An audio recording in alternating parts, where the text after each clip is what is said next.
Hello, everyone. Welcome. This is Conversations That Matter. Hey, folks, I'm Michelle Treese. And I'm Brittany Butler. And we have two wonderful guests today. And we're going to let them introduce themselves. So who wants to go first? I'll go. And so we're going to let you guys introduce yourselves. All right. I am Anita Johnson. And I'm Rayford Johnson. I happen to be with this young lady. We're married. Yeah, we're married. We're pastors of Jubilee World Outreach Church in Johnson City. Okay. My wife is originally from Johnson City. I'm originally from North Carolina. And I came to ETSU back in '86 on a football scholarship. And kind of an interesting story. I didn't know how to choose a college. I was the first one in my family to go to college. And so I had a prayer that I prayed that anywhere I go on a college visit as an athlete, that someone invites me to church. That's where I know I'll sign. And when I came to Johnson City on a whim, wasn't even planned, I ended up going to church at Friendship Baptist Church. And I remember seeing this beautiful woman, and I can tell you what she had on that day. And What'd she have on? she had on a red polka dot dress. Oh, nice. Yes. And then Fabulous. it was probably 2 years later before we actually met. And that day she told me what I had on the very same day. And we kind of knew we were made for each other. How about that? That is one of the most beautiful stories. Yeah. And how many years have you been married? 32. 32. Wow. 32 I love that. years. That is a fantastic story. With 3 sons. Yeah. Oh, wow. Yay. Sweet. So, Rayford, I started working at ETSU in '85. Oh, man. And I remember watching you play football. Oh, man. I remember your name. I just Wow. play football. Yeah. Yeah, that's great. That's great. I graduated in 85, 83. Went away for a year, went back home, worked, and then I came back to ETSU and I was working there in housing. So, Awesome. so that's Yeah. pretty cool. So do you remember who was the pastor at Friendship at that time? Was that It was Reverend Charlton. Charlton? Yes, yes. Reverend Charlton. And you were part of his church. That's my church home. Yeah. Friendship. Yeah. That is fabulous. Yeah. Great. And so, Anita, I'm sorry. What was it like for you growing up in Johnson City? I single parent home, just me and my mother. We lived in a low income housing, and I loved where I lived, and I didn't really know what was going on outside my community until I grew up. But I was the only child, loved where I lived until you start getting out and you see things and you see, well, I don't have a lot. You know what I'm saying? Right. But I had a good upbringing. Where did you go to school?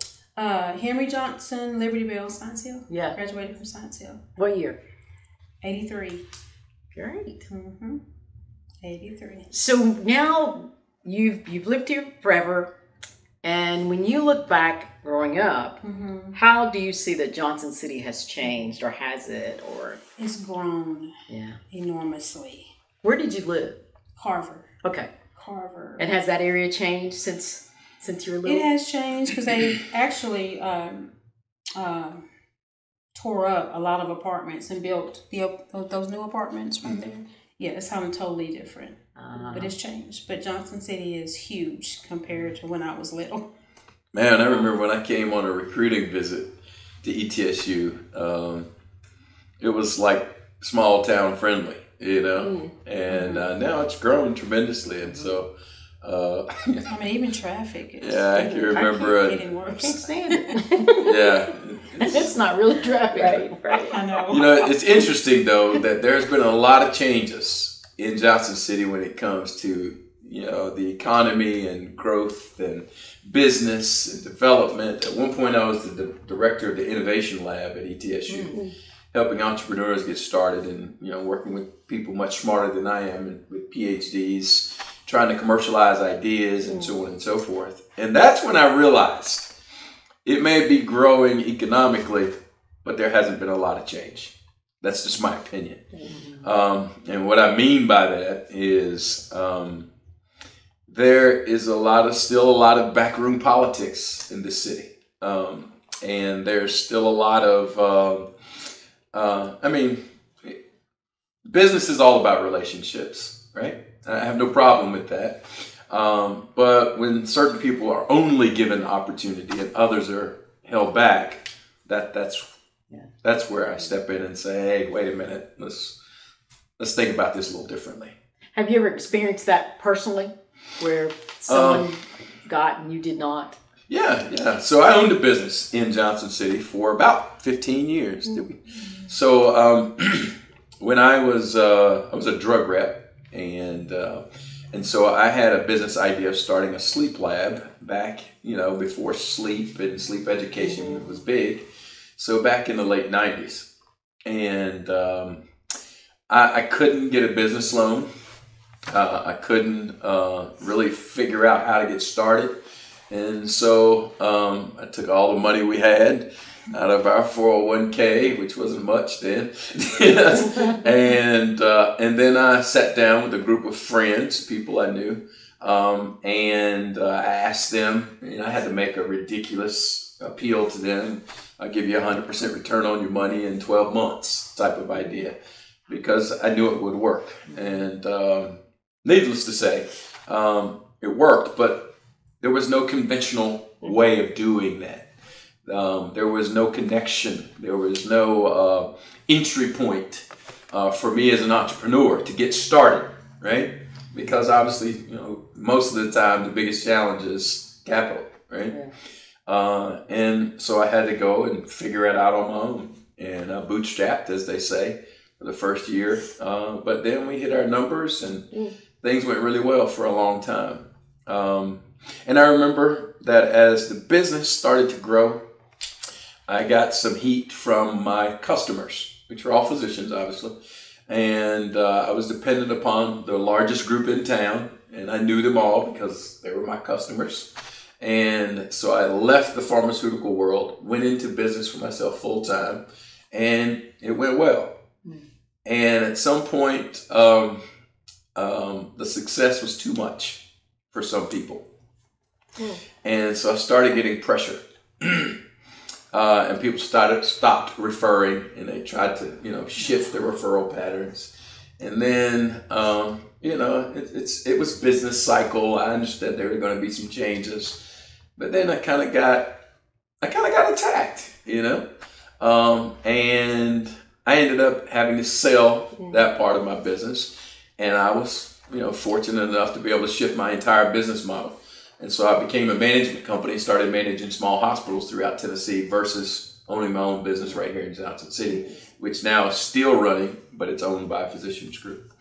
I was able to get some funds out of it, but, long term, I probably lost 10, 15 years worth of business opportunity. Wow. And it wasn't because there wasn't room. It was because, I believe, because of the color of my skin. Yeah. This whole thing started the summer of George Floyd's death, with people in Washington County saying, we don't have racism. We don't have it here. And we were like, yeah, we do. And so we started having folks come in and just talk about their life experience. Yeah. So this is something that we've heard for years now. That. My wife and I, we adopted our oldest son. He was a patient of mine in the hospital. I used to be a respiratory therapist. And so we adopted him. He's grown. He had a child. And now we're raising her. So we decided that we would put her in private school and give her an opportunity that none of us really had. So give her a leg up. She's 5 or 6 years old. We're trying to get her into school. We put her in a private school. And we experienced a lot of implicit bias that people weren't aware of was there. And so here again, we were in a position of having to educate the people we're paying to educate our granddaughter.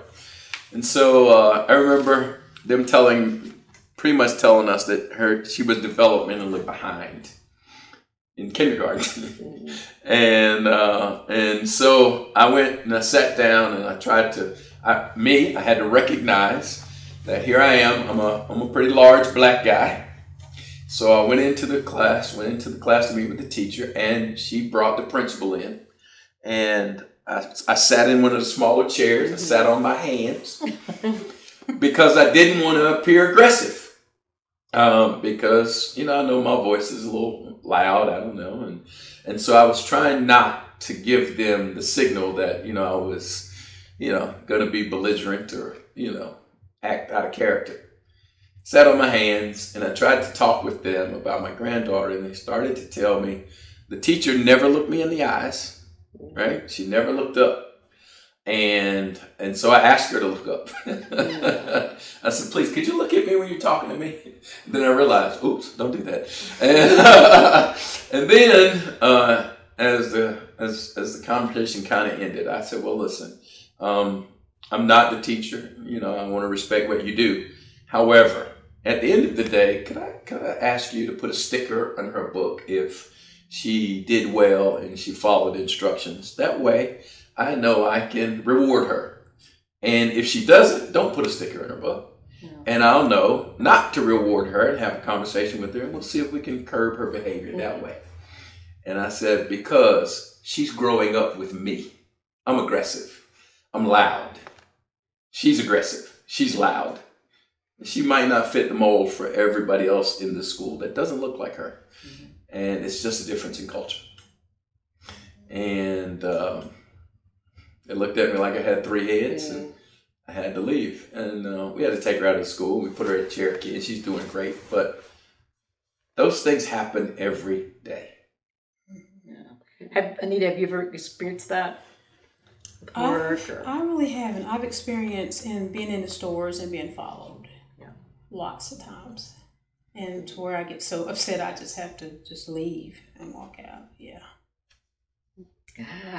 I mean, I remember my mom talking about this. Mm-hmm. And I was born in 1960, so she experienced that. Right.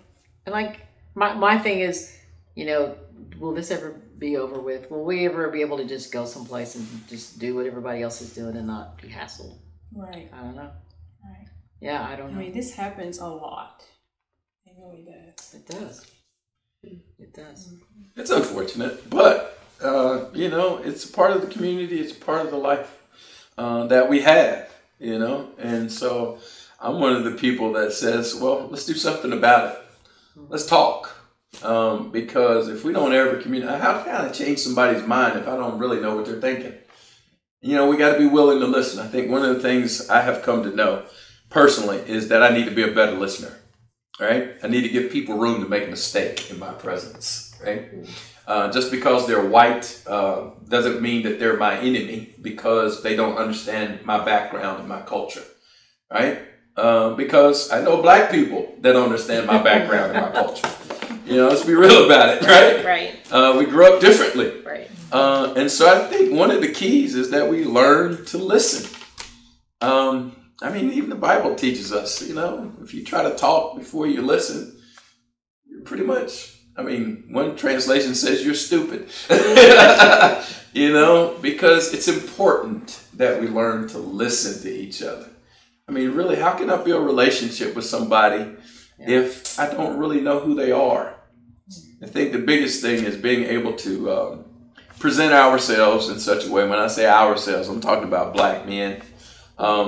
Present ourselves in such a way that people can feel a little more comfortable at least getting to know us. Because what I find is most of the time, not all the time, but most of the time, people are just people. We pastor a church, it's multiracial. We have members in our church now that come from Flag Pond. 2 white couples, they grew up in Flag Pond. One of them has a bald head as clean as possibly be, and I'm like, oh, he looks like a skinhead, and we laugh and joke about it. But those are the greatest people. They recently joined our church within the last 6 months or so. And relationships we have built and the camaraderie we have because we first recognized that we love the Lord and we've grown to love each other. And the race and the things from the past don't really define our relationship. Does that make sense? It does. And, what area is Flag Pond? About how far away? It's on the other side of Irwin. Okay. So if you're headed up the mountain toward Asheville, okay. you're passing by Flag Pond. Okay. I don't do mountains. That's why I had to ask. It's a running thing. No hiking, no mountains. So I had to ask. So what was your upbringing like in North Carolina? What part of So North I grew up Carolina? in a little small town, Foothills, so on the other side of Asheville. Okay. So right between Asheville and Charlotte, almost right in between. And, you know, majority of it's probably, I never have really looked at the numbers, but there's a fair amount of black folks, white folks, you know. It's country, yeah, small town friendly. What's the name of the town? Named Forest City is the name of the town I grew up in. Yeah. And, but I grew up, I was a teenager. The Ku Klux Klan would march down the city street every so often. And I never understood that. I never understood what that was all about. I was never afraid of them. My mom told me, it was like, leave some people alone. You go the other way when you see them. And I'm like, why? And I was always that kid, And I don't know. Growing up, I just never had the fear of other people. And I think it's the way my mom raised me, to not be afraid of anybody. To be who you are, have confidence in yourself, the basic things we try to put instill in all of our children. Yeah. My mom she was good at it, let me say it that way. And so I had a very good upbringing too. I grew up in the project area of our city. I was the first one to go to college in my family. Actually, second one. My sister went first. I was the first one to finish college. And so similar story to a lot of people. Right. And we're totally different. He's a talker. I'm not. Yeah. Early in our marriage, we were both trying to fix each other. Yeah. He was too loud. She was trying to get me to be quiet, and I was trying to get her to leave the house every now and then. Oh my goodness! Come on, can you come on out the house? Yeah. And so I've always been But we've helped each other. Yes. Yeah. So have you ever experienced the KKK, Johnson City? I haven't. I've just noticed things, on TV. And for me, it's just me and my mother. I was totally different from Rayford. I was timid, and I was like, I'm not good enough from things that I've seen, And then he came into my life and the Lord and helped me to know, that you're somebody. Yeah. But yeah, no, we're totally different. But I haven't really experienced any of that. I've just seen it. Mm-hmm. Yeah. Yeah. I remember seeing it as a teenager, going to, I played in a family band, and we went from Morristown, where I grew up, and we were going into Newport, which is the Morristown. It's the Morristown's version of our one. So it's like, really? You don't go to Newport, but there's a population of black folks that live there. But we were going in there, and they were doing their thing in a big field off the side on the interstate, and they were literally stopping cars. And it was me and my cousins, and my uncle was driving, and we were in a van. And my uncle said, "Okay, guys, the KKK's up front, so you need to be quiet. Do not say one word." And so we pulled up, and they flag you down. They've got the cross burning in the field, and the guy says, "We're looking for interracial couples in here." And my uncle said, "It's just my family. We're going to perform." Mm-hmm. And you could see them looking in, and we were just in the seats. He was like, "Do not say one word." And then we went on. That was like my one connection, face to face. Yeah, that's really the whole thing, all the hood and all of that. That's really interesting. I feel like people may think if that is not going on, then there's no racism. Yeah.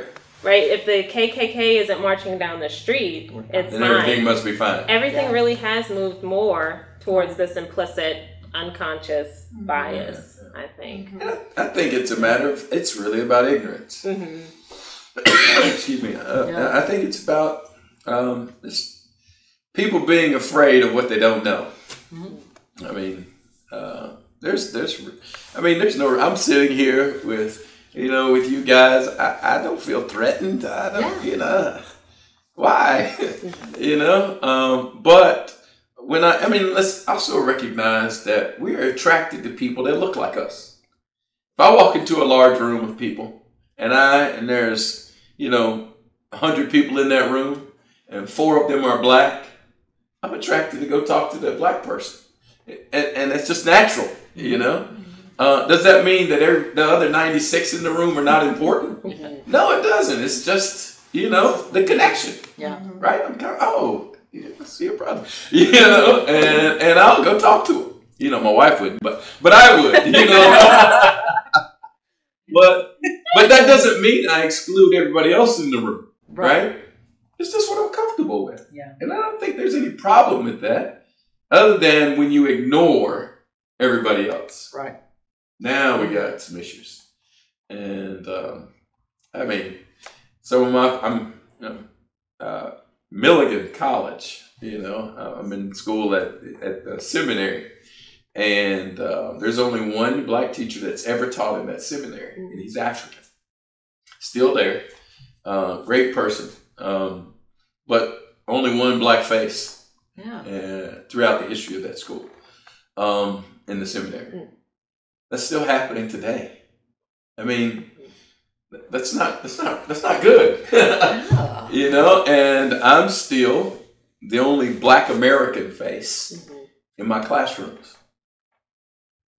Yeah, there's some Africans, black Africans, but I'm still the only black man walking the halls of the seminary at Emmanuel. Amazing. Not that others haven't gone. Aaron Murphy's gone there, and a couple other people. Reverend Dow went there and so.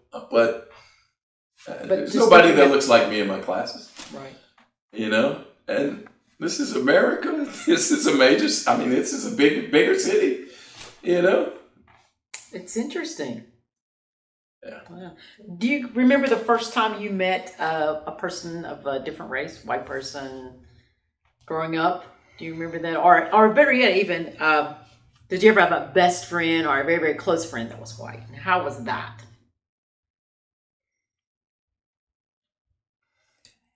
I can't remember a best white friend, but I had a wonderful my 4th grade teacher. Yeah. Who's that? Because we got that question. Shout out to your teacher. Miss McEwen back then. Now she's Miss Cole, but she's still living. And this was at Henry Johnson. But she was my 4th grade teacher, and she just loved us. She truly loved us. It was felt, and she cared for us.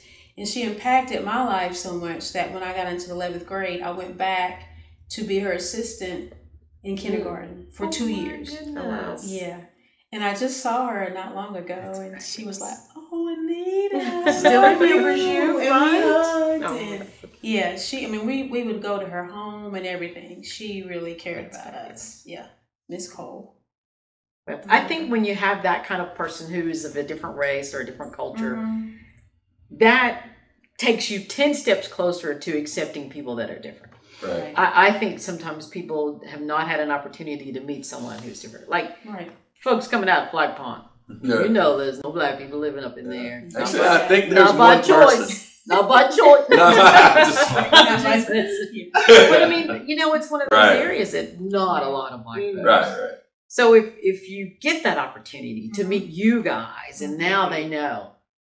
And then we grew up in a church where it was just all of us, white, black, and we really didn't see. Sometimes we just really didn't know. Okay, she is white. I don't forgot. You know what I'm saying? Yeah. We laugh and joke about it. We have pastors in our church. Half our staff we have more women on staff, that are pastors in our church than men. And half of them are white. And no, not half of them. Only 2 of them are white. And so I say to them, listen, when we're doing videos and we need to do, listen, remember, you're white. We need you on the front screen. We laugh and joke about it, but it's important because as a pastor, I don't want to just reach black people, right? I want to reach people. And sometimes we have to remember. Yeah. And we go, and I'm like, bring her up here, you know? Front. Yeah. And and when you mention that, this is what I've gone through over Christmas, the holidays, when all these places are showing their full staff, and we wish you all a Merry Christmas, just as white, every one of these big major businesses. I think that there was one window company with a black guy on it.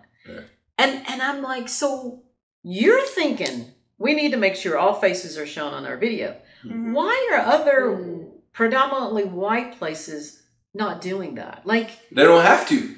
but you know, isn't that something? Yeah, but they don't have to. And they're not even thinking, Yeah. wouldn't it be nice Because if they I don't did? have to. Yeah. Like, that's a message that, I mean, I've even talked to the press, and I think they've done a better job. Mhm. But I was like, you just need to show some Right. faces of color. Right. There used to be a magazine here that was one of those high glossy magazines. I can't think of what it was, but they went all over Johnson City and Washington County and Mhm. Tri-Cities.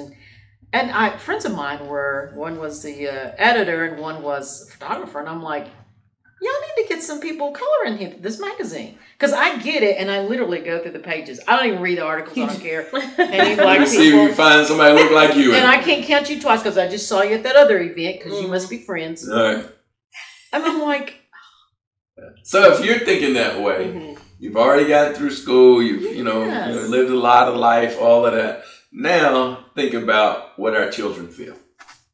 goodness. Now think about what our little kids feel. What does my granddaughter feel? You know, she goes to school, she sees nobody that looks like her. How validating is that? And You know, and my really kids teachers also no. no black teachers. No black teachers. And that's a really big problem. There's study after study showing that if people have just one teacher Exactly. who looks like them, how much better they do Yes. and further they go academically. Oh yeah, it's well documented. Yeah. Well documented. And my kids are high school juniors and seniors, and I try to, you know, I realized when I went to that one, oh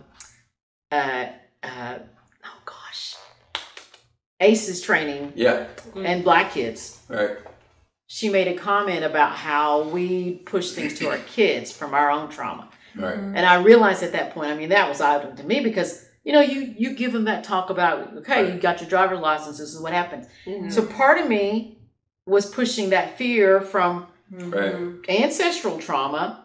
I don't want you to be traumatized, right? So I had to catch myself on that. But all that to say, when I try to point out things to my kids, they're like, Mom, we don't do that.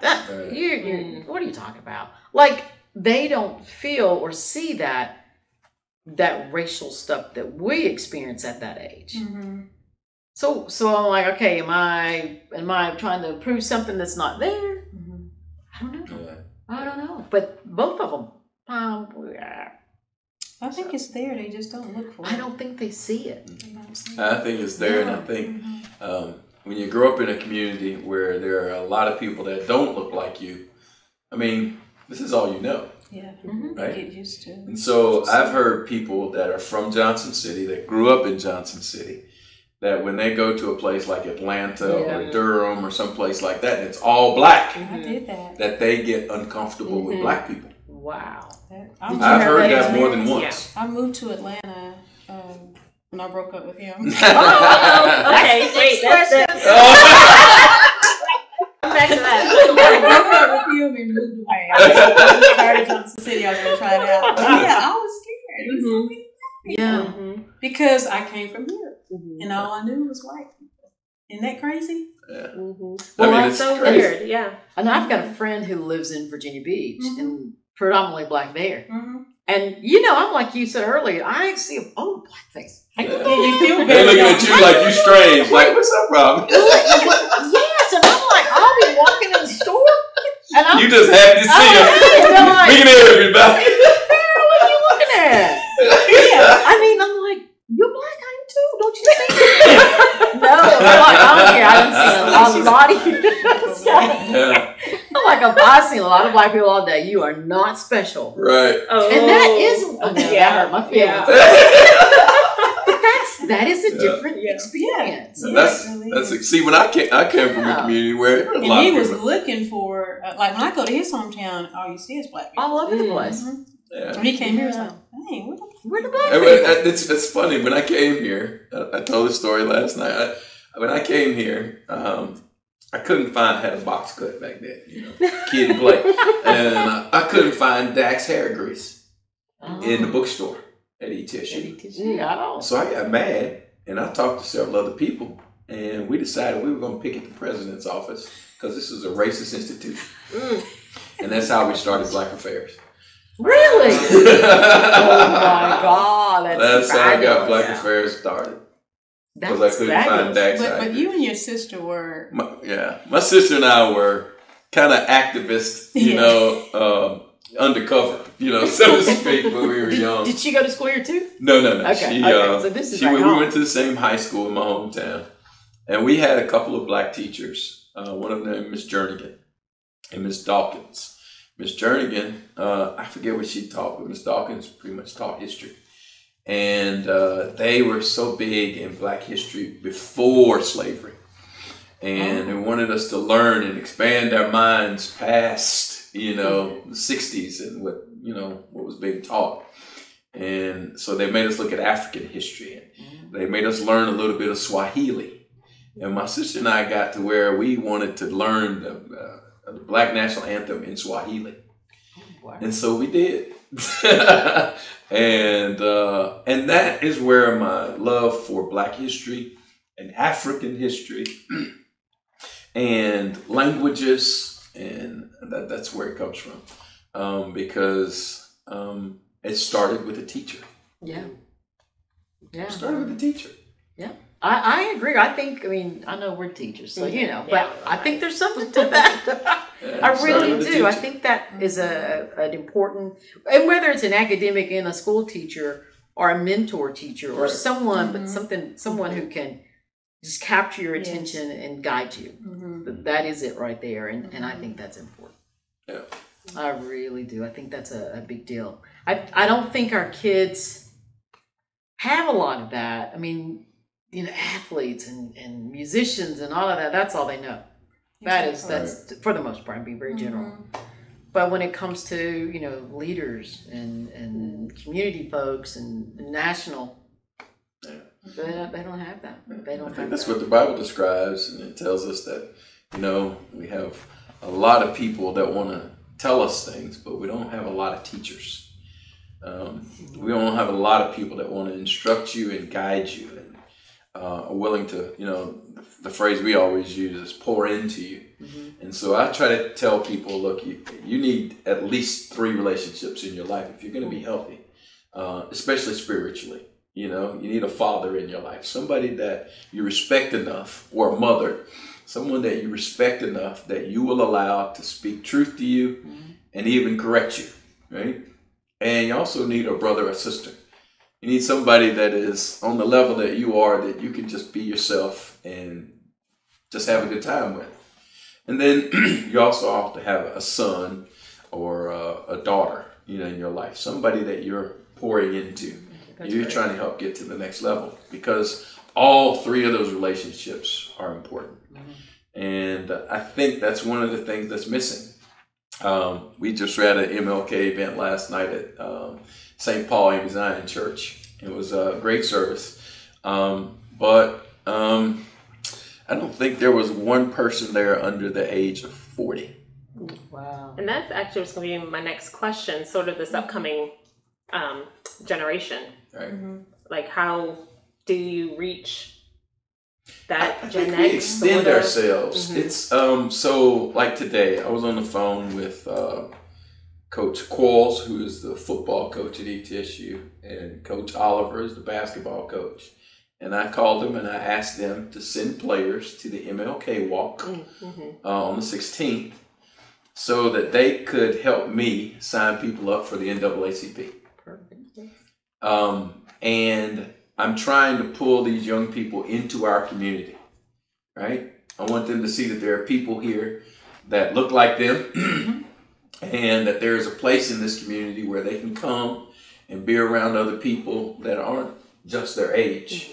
And my thought as a follow-up to this is to create a community event called Come Meet the Players. So that as we create these events in the off season for football, that we have 30 or so players at a time come to a community center and introduce themselves, and we can kind of teach them how to, you know, present themselves and, you know, have some kind of response after they introduce themselves from the group to say, go Bucks, you know, or something like that. And then play games. Just Be with people, Mhm. right?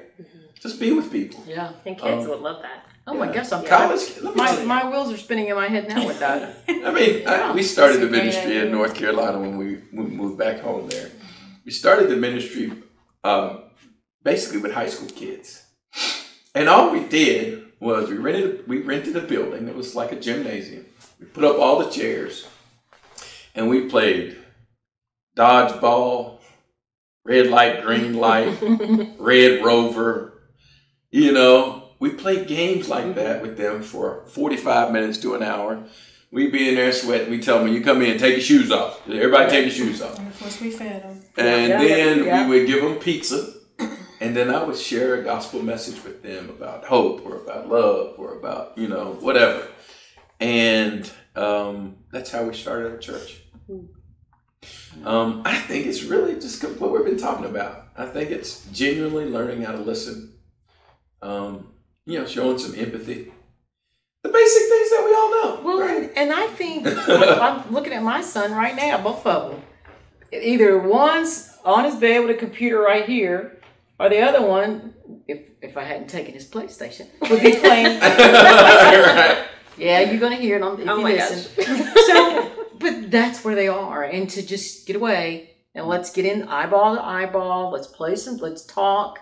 Let's communicate. Yeah, we tell them put your cell phones. Don't even bring it in. Put them on the side. Now that is hard to do. That's where most of them Yes. are in those games. Right. We tell them there. put your cell phone up, you know, for 45 minutes, you know, and their phones are going off and buzzing or whatever, Yeah. you know. But And they're texting like I'm texting Brittany. Right. I'm not even she's sitting right here next to Right you. Right next to you. Yeah. So Yeah. I think, you know, when it comes to engagement, I did text. You text me from back in the room. Yeah.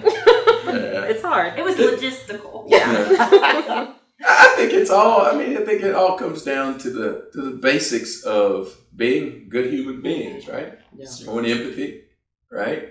Being willing to listen, showing the person that you care. You know, people respond to that stuff. Yeah. But I mean, really, that's the gospel, right? And I don't think a lot of our kids are modeled, have been modeled on Right. how to do that. Right.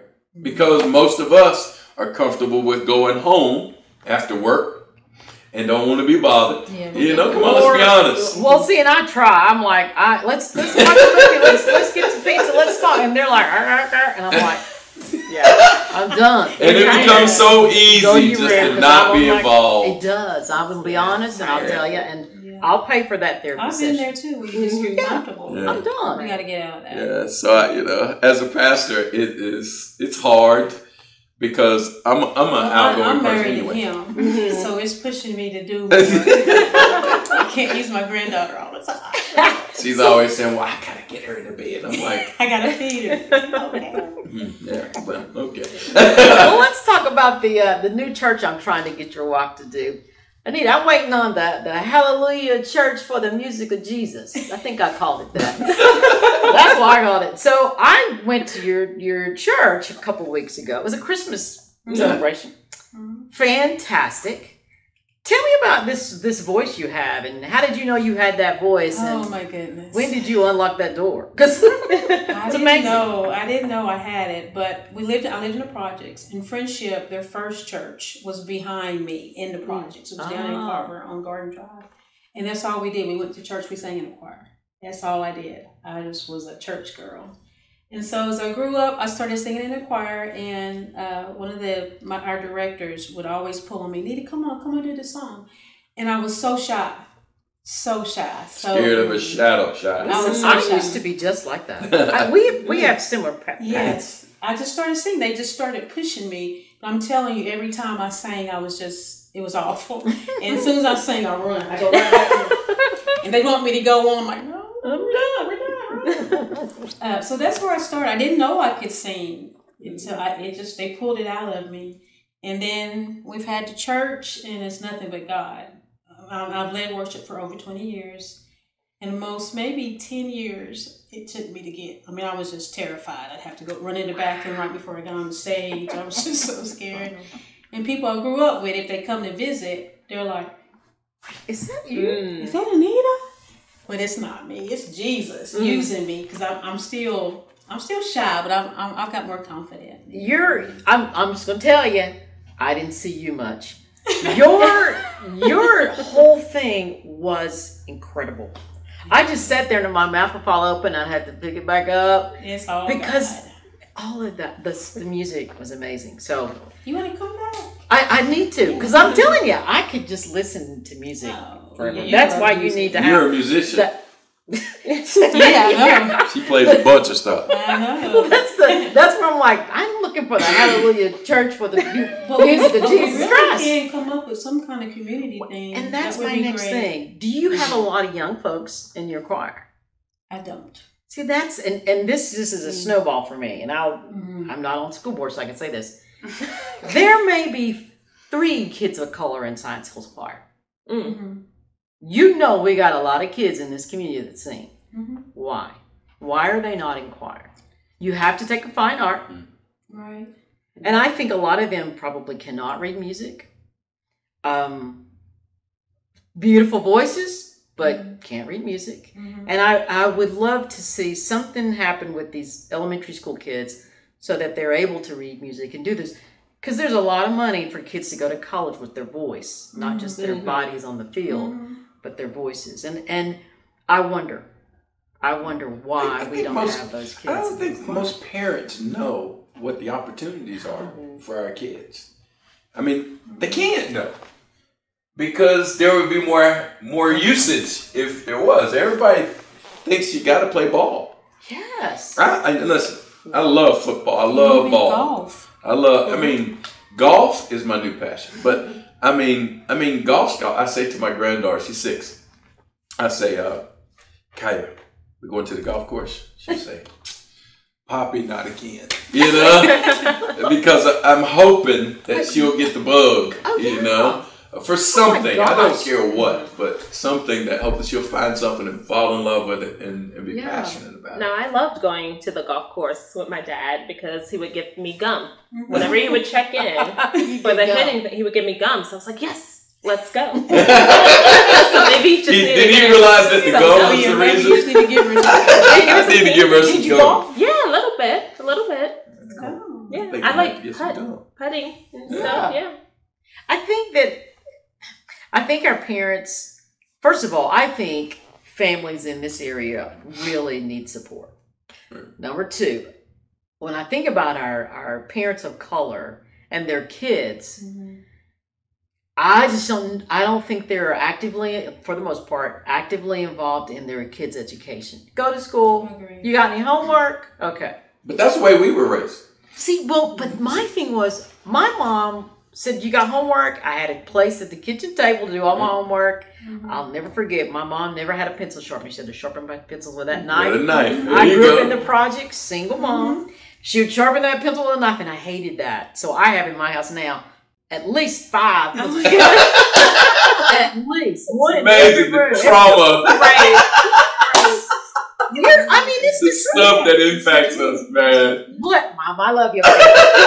But my mom, Awesome. but I was set to go to school.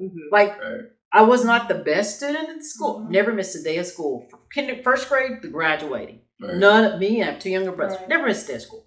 Well, my mother didn't push me at all. See, but there's that something that we did it.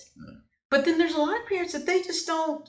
But I think, like with my mom, she graduated high school.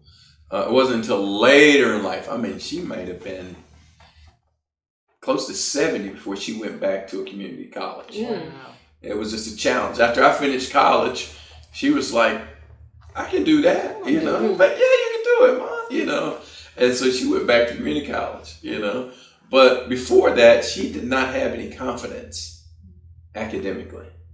I mean, my mom, I took all the AP courses and things like that because of the teachers that I spoke of earlier. And so they pushed me to get in these classes. But at one point when I was in high school, I was getting in trouble and stuff. And my mom went to the school and said, listen, y'all not going to be picking on my son. Right? And she I was telling her that they were, singling me out. Of course, my mom was not having that. And so she went to the school and she said, all right, sign him up, put him in that course, she learned about AP courses. Yeah. And that's when I started taking AP courses. And all of a sudden, I found something I could get into. See, I wish more parents would do that. Yeah. But my mom didn't know.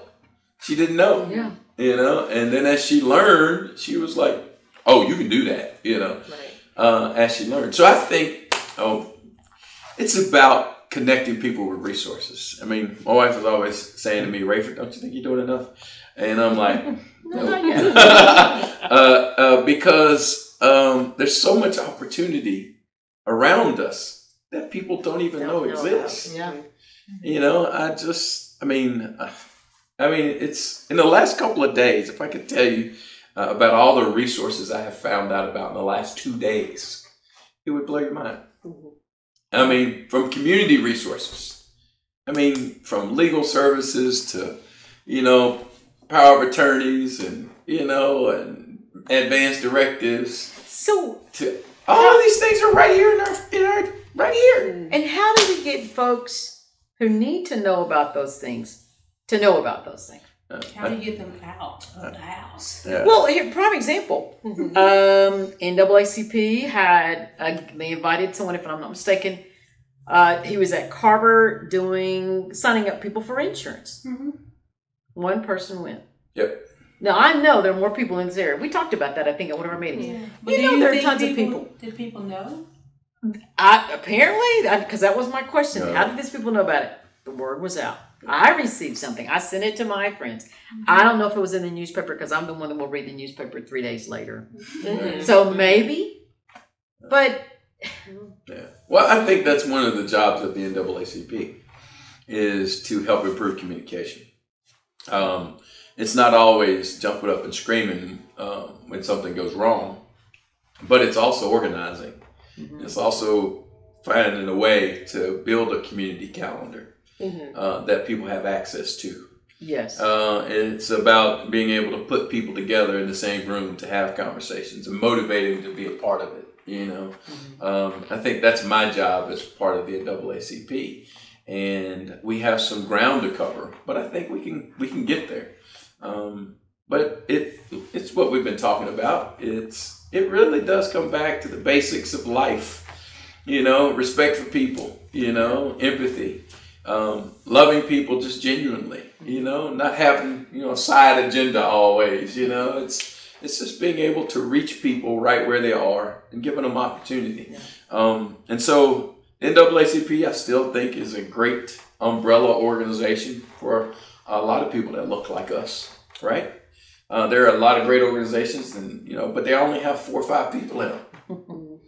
And I'm saying to people, hey, listen, how about you bring your ideas and you bring your ideas and let's find a way of supporting one another so that when you have something happen now, instead of there being 8 people show up, you can show up with 100 of us. Yeah. That's when things begin to change, right? Yeah.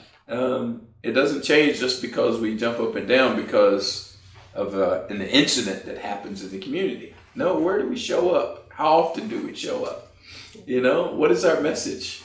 What are the resources we need? We need to be clear about those things. Right. Because they are there. The money is there. I mean, the resources are there. Right. And we just need to be able to access them. And so you are the NAACP president for this upcoming year? Okay. So, I've been the president for a whole, okay.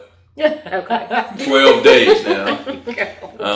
But, we're trying. And I wear a lot of hats, but, I love it. I love it. It's an opportunity to impact people. Now, both of you, did you ever think you would be at this point doing sort of this work as your life's passion at this point when you were younger? No. No. I don't think. When we got married, we were just simple folks just trying to figure out what life is all about, right? Yeah. Trying to make a living, and then. But I knew when I saw Rayford at Friendship that day that he was going to be something. I just knew it in my spirit. Yeah, she just trying to blow my head up. No, stay humble. I did. I just really felt like God was going to use him. Yeah. That's such a cool story, though. Yeah, she's good people. She's good people. She's a keeper. But now the thing is that I mean, we don't really have any secret sauce. You know, it's the commonalities of trying to live a good life, trying to be there for other people, and keeping God first. Yeah, keeping God first. You know, I mean, living what the Bible teaches. You know, and we're not very religious people. People say, "Oh, what does that mean?" Well, I'm really not a church boy. I'm from a standpoint that I have to do it a certain way. Matter of fact, I'm very averse to tradition that holds people out, right? So when you come to our church, the music is going to be loud. It's on it. The music is going to be loud. It's going to be. We're trying to reach a certain group of people, and they're in their 30s to 50s, and so we love music, right? It's going to be lively. I'm probably not going to wax eloquent on you from the pulpit. I'm going to probably tell you some jokes, but I'm also going to get the foundations of truth to you. And then we're going to try to get you out of this church building and out into the community where we can make an impact, where we can reach others. And so that's who we are, and it's just who we want to be. And God has given us an opportunity, I believe, to reach people. And we're just going to try to do it to the best of our ability. That's great. That's great. So you guys have 3 sons. And how is parenting young black men? Whoa! Right? Yeah, man, it's multifaceted. We've been all over the board with our kids. Yeah. Our oldest is 30, and he's actually serving time right now. Our middle son is, how old is Marcus? 29. He's 29. He's on his own. Didn't really finish his education. Like, I really want to. But, he works a job. He handles his own and does what he needs to do, right? Our youngest son, like we were talking about, he's in the basement. But, he works and, does what he's supposed to do. And so we're just grateful to God for them. But, we're like every other parent. We want more for our kids. We want to see them do better, go further. All of that is still the same. I do personally think we kind of spoil our kids too much. Yeah, man. That when they grow up, they're just, I don't know, they just think they got it. You know what I'm saying? They got it going on. They don't have to do anything because they're. Do you feel like as a parent you did that, or they're getting it for someplace? No, I feel like we did it because we didn't have anything. Yeah. So you see what I'm saying? Stepping on my toes. Yeah. So we remove the markers is what happens. Yeah. So, we kind of let our kids do, and we keep giving and we keep giving, and even when they're college age, we keep giving and giving and giving. And then you look up and they're 30 years old, and it's like, dude, get out of my house.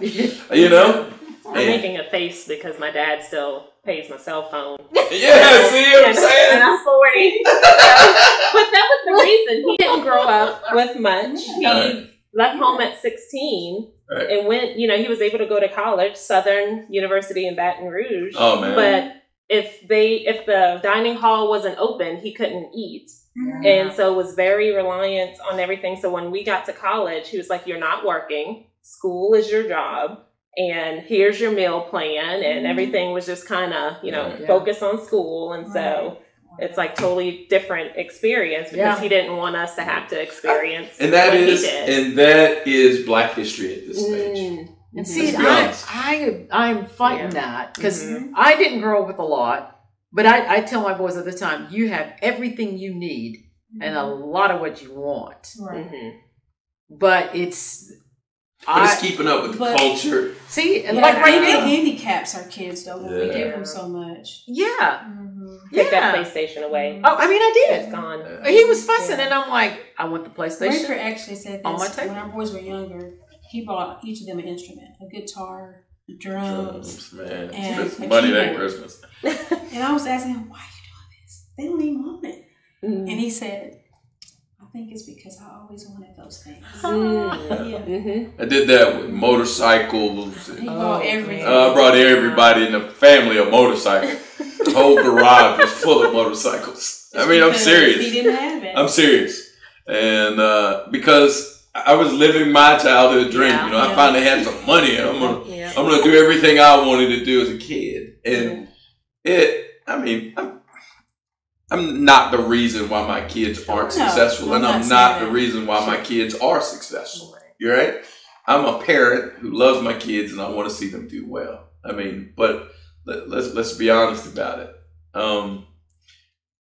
I have had a lot of influence on my children, right? And so now I'm kind of going back and having to reform the foundation again. Mm-hmm. And I'm saying to them, all right, so you're working this job. You got to get up at 4:30 in the morning to be there. Yeah. Is this the lifestyle you want?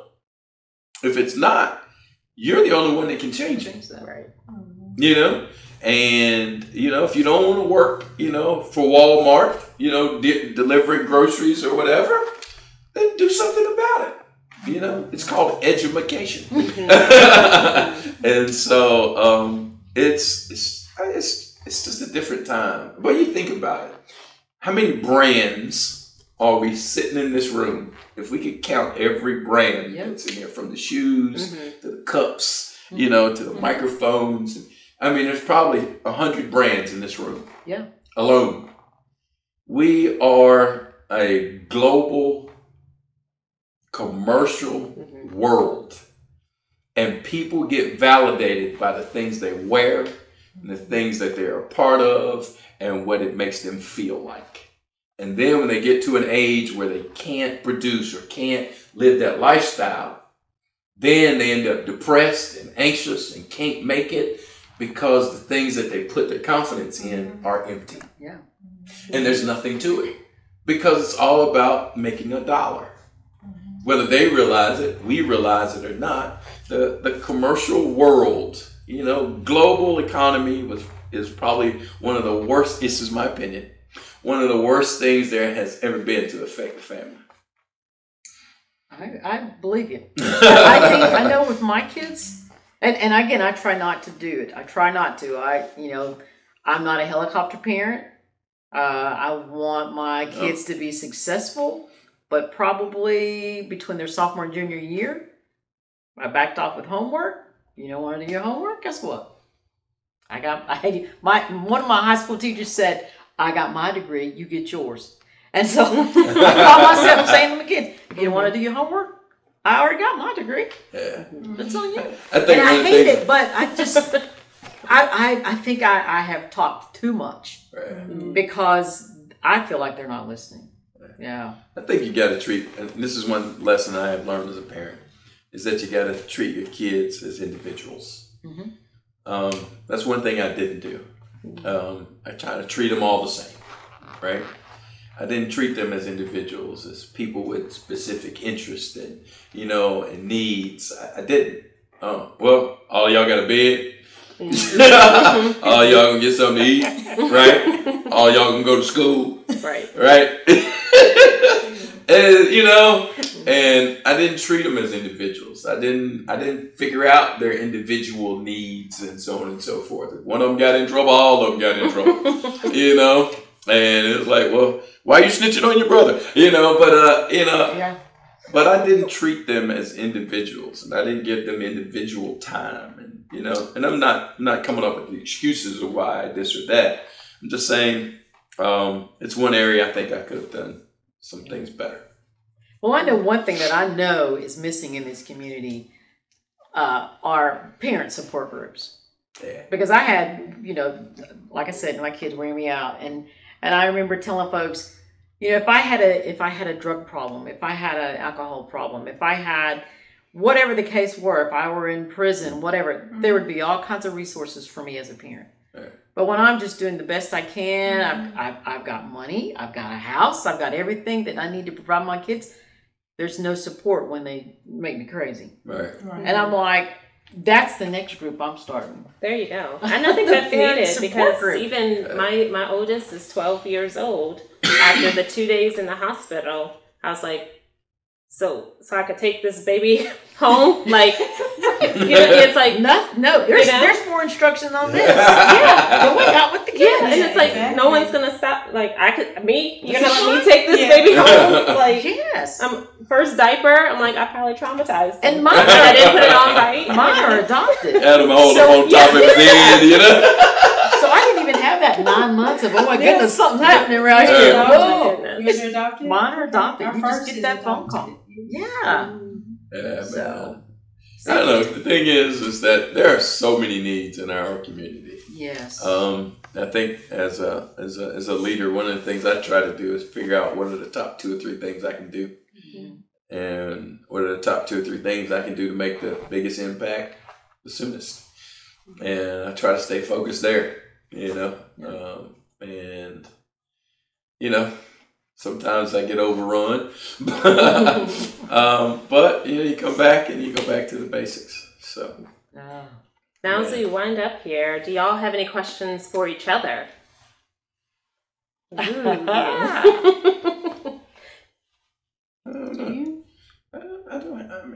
I think I know just about everything about her. That's true. This is interesting. I don't know if we've had a husband-wife pair before. Yeah, we've been together 32 years. She probably knows me better than I know me. I do. So what if we rephrase this question? Yeah. So the question is now one to the other. Mm-hmm. So tell them about that time is there something about each one of you that like, oh gosh, you got to let them know. Remember when you did this? Oh, we got 50 million of those. Yeah, well. How about the first day? What did y'all do on your first day? Oh, that's a good one. Actually, the first time, see, when I finally, so you know Lynn White. Yeah. Lynn, she He's grew up one with of my Lynn. best friends. Yeah. And I got to know Wow. Lynn at ETSU. And That's Lynn was fabulous. like the director of the choir. And I was in the choir. And he said, you know, because I was telling him, man, listen, I'm trying to live godly, man. I can't do this, you know. And he was like, I got somebody I need you to meet. Ooh. And he was talking about her. So he invited me to go to Friendship again. And there was something going on. They were feeding college kids or whatever. And so I went, and Liam was dragging his feet, you know. I was like, man, who are you talking about? What's her name? You know. And he was like, that's her over there. I said, no, I'll introduce myself. And and so I went over and we started talking, and I asked her because I didn't have a car. I asked her to give me a ride back to the dorm. That's how it always starts. That was how it. Started. That's how it started. Mm-hmm. And then I think the next. And then he came to my house. Yeah, I came to the house because I borrowed my roommate's brother's car. And it's a whole story. But I came to her house pretending he was so quiet. Oh, because I didn't know how to read her mom. So did I we. call that bamboozle. Y'all talkers, you bamboozle the quiet one, right? Yes. Sounds like y'all need to be talking. He was so quiet when we were dating. You wouldn't believe it. So when we I got don't remember this. listen, I don't remember this. Yes. I don't remember this. So when we got married, most of our arguments, I'm trying to change him because he's too loud. I didn't know he was this loud. you got loud. How funny is that? I mean, seriously, it's comical now, but I'm telling you, it took some years.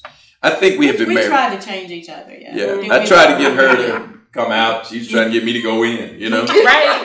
And I think we have been married probably 6 or 7 years. And we went to a marriage conference and with some really close friends, Christian leaders that have been married for a long time.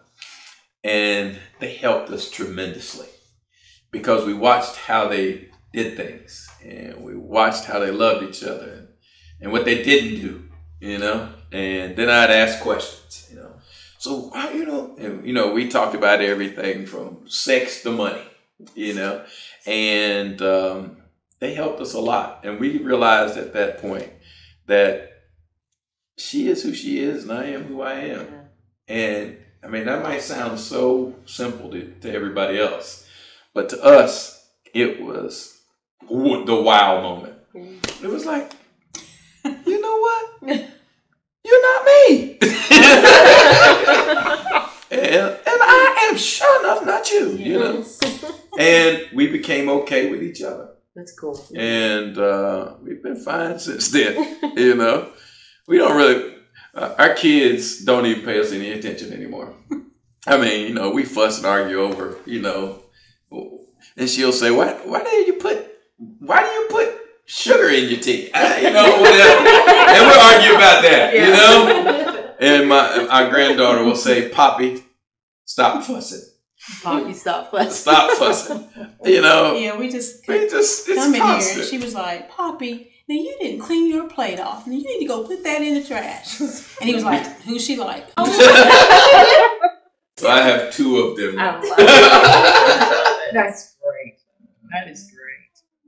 So, well, I think we're about it. That's an hour, guys. Wow. Yeah, thank y'all so much. Yep, time to go. How about, let's see, you want to share some MLK events that's the top of your head coming up? Yeah, this Saturday is the prayer breakfast. It's going to be happening downtown. And then we have the walk that's going to, I'm sorry? Where at downtown? I can't remember the name of the church. Is this Wesley? Wesley. Okay. Yeah. And then we have, obviously, on the 16th, we have all the events happening at Carver. From the blood drive. Mm-hmm. We have a group that's going to be presenting on mental illness and substance abuse disorder. I'm learning to use person first language. And so there'll be some teaching about, how we communicate and how we de-escalate and all of these things with mental illness. So there's the walk. And then we'll have a lot of young people there trying to help folks get signed up for the NAACP. And so we're excited about that. And then there's so many other events. There's the Tower Bus film that's going to be happening. I think that's on the 26th. We have the school projects and art projects that'll be presented at the McKinney Center. I think actually next week. On the 20th. On the 20th. You can come see the exhibit. On the 20th. You can come see it the whole week before. Right, but the 20th is the 20th is the reception. The reception in the evening. And then we're actually going to have a community roundtable at Jubilee on the Michelle's 28th. going to be part of that. Right? Yeah. And so, so we have some pretty good speakers lined up to really come and facilitate rather than give a speech. Right. And so it's going to be asking questions. One of my ideas is that we would have a session at the end where we can collect history, Black history from this community and allow people to tell their stories. And hopefully you can record those and do something with that in the near future. Just so we can learn our own history from Johnson City and the surrounding area. Right. And so there's a lot of good things happening. Mm-hmm. McKinney Center is having their food drive. It is Monday. That's right. It's going on this week, and then Monday you could drop anything off at the actual McKinney Center. Okay. There's a community choir, MLK community choir going on in Bristol at Lee Street this Sunday at 4 p.m. Oh, I didn't know that. Yeah, you probably enjoy that. Yeah. It's gonna be big, I think. Mm-hmm. It's gonna be a good time. See, that's what I have my plan for you in this community. Yeah. Well, I talked to my brother yesterday. I got you. I'm on it. Okay. He does that in Knoxville and Nashville. So Okay. Let me tell you what. So we have staff people at the church, and we were talking about service, and I'm always trying to find a new way of doing this or that or whatever. And so they were like, I said everybody always talks about the worship. Nobody talks about my preaching, And and so I'm like, am I nobody here? And so her response was, gets up and walks out before you preach. It's like, how is that a good thing? So I guess as long as nobody walks out. There you go. There you go. There you go. But yeah. That's fabulous. No, she's modest, but she needs to be recording. And I've been screaming at her about this for years, but I think she's now starting to believe it. And it's amazing. I'm telling you, we have a relationship with these people that are traveling the world making music, Christian music and worship songs. yes. I mean, my mentor in ministry, his son travels the world singing. Yeah. And I'm like, get with Phil. My brother is in a choir. He lives in Nashville. He's in a choir that's part out of Knoxville. Uh-huh. And Praise, Honor, and Glory is the name of their choir. And they went to Italy. Wow. And I'm like, and they are great. Mm-hmm. Great. They are. And one of your, is it Tish? Yeah. Yeah, Tish Sanders. One of my students. And I searched you down after the end of the program. Yeah, because she's on the praise team. And I could not find Tish. I was like, I know, because she was one of my students at Science High School. So I've got to find her. Beautiful voice. Man. Yes. Beautiful voice. Yes. I remember her singing in school. Oh, yeah. Oh my Yeah. gosh. She can Beautiful sing. voice. Wow. All righty. We better close off. We could be here all night. Yeah, y'all can all just say bye, I guess. Bye. Yeah, say bye. Thank you All so right. much. Thank you guys. Thank We you. appreciate the opportunity. Thank